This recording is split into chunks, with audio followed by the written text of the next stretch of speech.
तो ये सांस फूल गई अब्दुल्ला।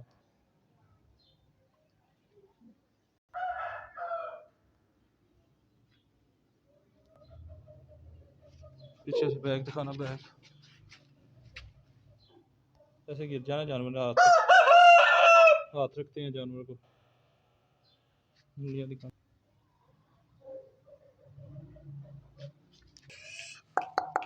म्याऊ